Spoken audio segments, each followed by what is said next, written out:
अली जैशी साहब, आज अभी आपने थोड़ी देर पहले खुद भी जिक्र किया जो आज यूएई का ईरान का कांटेक्ट स्टैब्लिश हुआ है। इससे पहले कतर और सऊदी अरब का भी डायरेक्ट कांटेक्ट हुआ है। क्या रीजनल लेवल पर भी किसी अंडरस्टैंडिंग का इम्कान है, क्योंकि ईरान इन ममालिक से अमरीकी अड्डों के खात्मे की बात करता है और साथ में जो भी चीमा साहब ने बात की है कि जैसे मेरा सवाल था कि क्या कतर भी किसी डिफेंस पैक्ट का पार्ट बन सकता है। ही थिंक्स कि नहीं, अभी तो ऐसा नहीं हो सकता और उसमें सऊदी इनपुट भी बहुत इंपॉर्टेंट होगा। मेरा ख्याल है शायद वो ये कह रहे हैं कि अगर वहां से सिग्नल होगा तो ये शायद मैच्योर हो जाए बात। Go ahead. जी, I think Saudi want Qatar to be part of this जो नया मुस्लिम ब्लॉक आप देखें इन पाकिस्तान, तुर्की एंड सऊदी अरेबिया, उसमें Qatar is a vital part. Prime minister is going, of course आपको पता है हमारा एलएनजी कॉन्ट्रैक्ट है एंड कतर भी announcing economic aid package for Pakistan. Apart from of course हमारी जो स्ट्रेटेजिक ताल्लुकात हैं वो हम बढ़ाएंगे उससे। It's an ongoing effort जी। बट आपका जो सवाल है कि समाव के ये जो री इंगेजमेंट है कोर्स और रीऑर्गेनाइजेशन है मिडल ईस्ट और गल्फ पोस्ट दिस वॉर, तो ये तो हो गई। अगर सऊदी फॉरेन मिनिस्टर की आप प्रेस कॉन्फ्रेंस देखें बिफोर यस्टरडे, तो उन्होंने तो क्लियरली कह दिया है कि we will only take decisions which are in the national interest of Saudi Arabia, और of course we will learn and unlearn. That means कि ऑफ कोर्स द सऊदीज और द रीजन में एक कंसेंसस बनता जा रहा है कि America is course not a reliable defence partner. और इट स्टार्टेड फ्रॉम, आपको याद होगा जो इसराइली अटैक ऑन कतर, मैं कहता हूँ of course that was a Stalingrad moment for Israel, और उसके बाद से ही पाकिस्तान सऊदी अरेबिया का डिफेंस एग्रीमेंट हुआ। आप देखेंगे कि ऑफ कोर्स आगे ये चीजें और स्ट्रेंथन होगी। अमेरिकन किसी सूरत में as a primary defence partner रहेंगे बिकॉज उनके एयर डिफेंस यूनिट्स हैं चीजें। अगर आप देखें तो पाकिस्तान की जो डिप्लॉयमेंट भी हुई है सऊदी अरेबिया में, तो of course that was a base which was previously used by the American. तो पाकिस्तान ने ऑफ कोर्स तो वो तो रिप्लेस कर दिया है सऊदी अरेबिया में इन terms of American man power. But of course क्या अमेरिकन इन्फ्लुएंस कम होगा? मेरा नहीं ख्याल, बढ़ेगा, बिकॉज बहुत सारे जो गल्फ हैं वो are not united on one stance. But of course आप देखेंगे कि पाकिस्तान इन टर्म्स ऑफ, आप कह रहे हैं in terms of economy American influence बढ़ेगा वहां पे, लेकिन डिफेंस के पैक्ट्स नहीं होंगे। Is that what you are saying? जी नहीं, मेरे ख्याल से अमेरिकन रहेंगे as a primary defence, but diversification of gulf, मतलब आप देखिए कि प्रोक्योरमेंट और सप्लाई चेन वो टू चाइनीज होंगी, टू पाकिस्तानी होंगी, of course man powered by Pakistani, and Turkey man power. Qatar is very close to a deal. So would they be okay with Pakistani presence in Middle East? I think they're fine. They're fine with Pakistani. Of course, Pakistan is the most reliable defense partner for most of the Gulf states. I'm talking about US. US आपके ख्याल में इसको कैसे लेगा? नहीं, US would be fine. Do remember जब हम पाकिस्तान में बात करते हैं, USA is a strategic partner of Pakistan as well. यही तो हमारी बात है कि of course we are good with Americans, with the Chinese. And Pakistan is seen as a reliable and a fair partner for all world powers. और वो जब पाकिस्तान की ये जो न्यूट्रलिटी है through it's multi-vector foreign policy, यही तो हमारा कमाल है कि of course in last year and half जो हमने ऑफ कोर्स जो अपना ट्रस्ट जीता है बाय डिलीवरिंग। और आपको याद रखना चाहिए पाकिस्तान ये एक छोटा मुल्क है, लेकिन उसकी इफादियत बहुत बड़ी थी। ऑफ कोर्स है वो सोवियत यूनियन को गिराना हो as a partner, Vietnam war में कंट्रीब्यूशन हो, चाइना यूनाइटेड स्टेट्स रिलेशनशिप, और बाय द वे चाइना और Iran relationship was powered by of course Pakistan through Islamabad accord in 1971, जिसके बाद 72 में शाह की बहन गई थी इन बीजिंग। तो ऑफ कोर्स तो Pakistan is there, of course पे जेनीवा अकॉर्ड्स थे।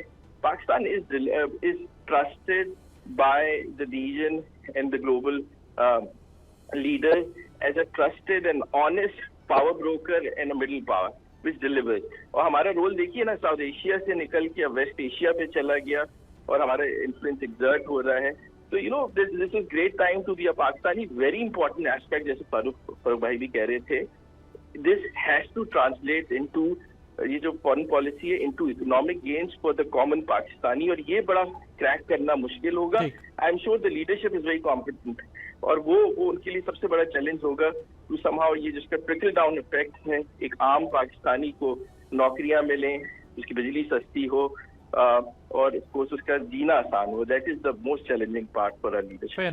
डॉक्टर साहब, पाकिस्तान को सेफ डिपॉजिट तो मिल जाएंगे, गल्फ से पाकिस्तान में इन्वेस्टमेंट के कितने चांसेस है, इस पर भी जरा कमेंट कीजिएगा।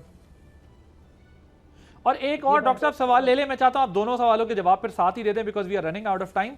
ये जो हमारे इंटीरियर मिनिस्टर ने बात की है $100 बिलियन वाली और कहा कि कुछ 10 बिलियन भी आ जाए, सो ये जो हमारा पैसा गया हुआ है इसके भी वापस आने के कितने चांसेस हैं कि लोग वापस पाकिस्तान में इन्वेस्ट करें?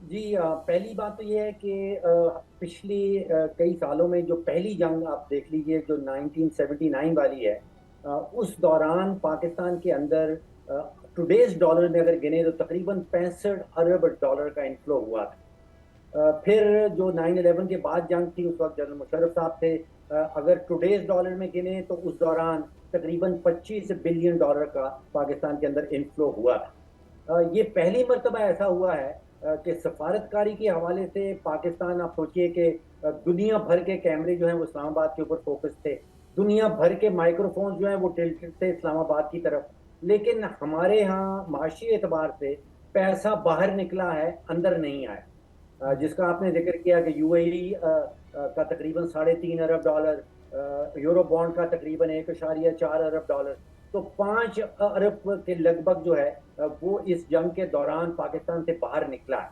अब हम तवक्को लगाए बैठे हैं कि $3 अरब कमिट किया है सऊदी अरब ने, लेकिन जो उनसे पहली जंगें हैं उसमें अगर आप सफारतकारी और मईशत का आपस में ताल्लुक देखें तो वो बहुत डिफरेंट, बेतहाशा डॉलर जो हैं वो वर्ल्ड बैंक से, IMF से, सऊदी अरब से, अमेरिका से, कोalition सपोर्ट से सब पाकिस्तान की तरफ आ रहे हैं। इस दफ़ा पैसा पाकिस्तान से बाहर निकला है, पहली दो जंगों में अंदर आया। अच्छा, वो $100 अरब वाली बात हमेशा करते हैं और मेरा ख्याल है कि हम पाकिस्तानी पिछले कोई 80 साल से यही बात कर रहे हैं। देखिए, इंसानी तारीख में ऐसी तो कोई एग्जाम्पल एग्जिस्ट नहीं करती कि लूटा हुआ पैसा कोई मुल्क वापस ले आए। अभी तो एग्जिस्ट नहीं करता। अगर पाकिस्तान ये कमाल कर दिखाता है तो ये फिर इंसानी तारीख में पहली दफ़ा होगा। अब ये ख्वाब देखना कि हमारा 100 बिलियन बाहर पड़ा है, उसमें से 10 अरब वापस आ जाए तो फिर हमारा क्या बनेगा, तो ये वो शेख चिल्ली की कहानी समझ लीजिए। लेकिन हम कोई एमनेस्टी भी अब नहीं दे सकते ना IMF की वजह से। देखिए, IMF के ऊपर हर चीज डाल देना, आप पॉलिसी अपनी बनाएं। IMF के पास पिछले 80 साल में कोई भी ऐसी एक एग्जाम्पल भी नहीं है जहां उन्होंने किसी मुल्क की मईशत को सीधी राह पे चला दिया। ओके, सो आप ये कहते हैं ये 10 अरब भी आपको आता दिखाई नहीं दे रहा जो 100 अरब मुल्क से बाहर गया हुआ है? देखिए, मैं सोचता हूं कि क्यों आएगा। जब आपकी फेडरल कॉन्स्टिट्यूशनल कोर्ट जो हाईएस्ट कोर्ट है वो ये फैसला करती है कि FBR वालों के पास ये हक हासिल है कि वो किसी भी बिजनेस को नोटिस दिए बगैर उस पर छापा मार सकते हैं। अब आप सोचिए, कैपिटल इज वेरी सेंसिटिव। जो माल होता है वो तो खुशबू सूंघता है, वो भाग जाता है जहाँ पे ऐसे फैसले आते हैं, जहाँ पे ऐसी सिग्नलिंग की जाती है। आपको लगता है कि ये ख्वाब हमारा पूरा नहीं होने वाला? कमर चीमा साहब, टुवर्ड्स द वेरी एंड, क्या हम वाकई एक बड़े मुआहदे की तरफ हैं या सिर्फ एक ये आपको इस वॉर के कॉन्टेक्स्ट में क्या इसका परमानेंट सोल्यूशन निकल रहा है या फिर ये टेम्पररी डी एस्केलेशन है? देखिए, मुझे लगता है कि जितने बड़े पैमाने पे मिसट्रस्ट है ना, कोई इतना ये भी नहीं सोचा जा सकता कि परमानेंट सोल्यूशन होगा, एक बात। और देखिए, ये बेसिकली तो आइडियोलॉजिकल स्ट्रगल है और आइडियोलॉजिकल स्ट्रगल है, फिर वो कंपटीशन मिडल ईस्ट के अंदर है। अमेरिका फॉर एग्जांपल थोड़ी देर पीछे हट भी जाता है तो इजराइल और ईरान के आपस में ताल्लुकात तो ठीक नहीं होंगे। और दूसरी बात इसमें ये है कि इजराइल जो है वो ग्रेटर इजराइल का भी सोचता है कि इस मुल्क में घुस गए, उसमें घुस गए, और अमेरिकन को वो भी ड्रैग करते रहते हैं। तो मुझे लगता है कि टेम्परेरी तो हमें एक स्पेस मिल रही है, लेकिन अगर ईरान इस चीज़ पे एग्री हो जाता है कि वो न्यूक्लियर एनरिचमेंट की तरफ भी नहीं जाएगा, एनरिच यूरेनियम को भी डाउन ब्लेंड करेगा, तो इजराइल को प्रॉब्लम इससे होगी, क्योंकि उसको पता है कि अब ईरान इकोनॉमिकली स्ट्रेंथन होगा, ग्लोबली मेन स्ट्रीम होगा। तो ये चीज़ शॉर्ट टर्म तो नज़र आ रही है, लेकिन बहुत लॉन्ग टर्म मुझे नज़र नहीं आ रही, क्योंकि ईरान को अब बहुत ज़्यादा सिंपथीज भी मिलेंगी, क्योंकि ये जंग थोड़ी सेटल होने दें तो ईरान का वो जो एक सिंपथीज हैं कि उनके लोगों ने शहादतें दी हैं, ये खड़े रहे हैं, ये सब कुछ है, तो ये दोबारा जो इनका रेजिस्टेंस नेटवर्क है उसको बनाने में, तैयार करने में they will get more support. तो लेट्स सी क्या होता है, लेकिन फॉर अ मोमेंट Right. तो जाहिर बात है ईरान को अगर सपोर्ट मिल जाती है या फाइनेंशियल ठीक। रेलिवेंट हो जाता है तो ठीक। राइट। सब्सक्राइब करें और बेल दबाएं ताकि कोई खबर रह न जाए।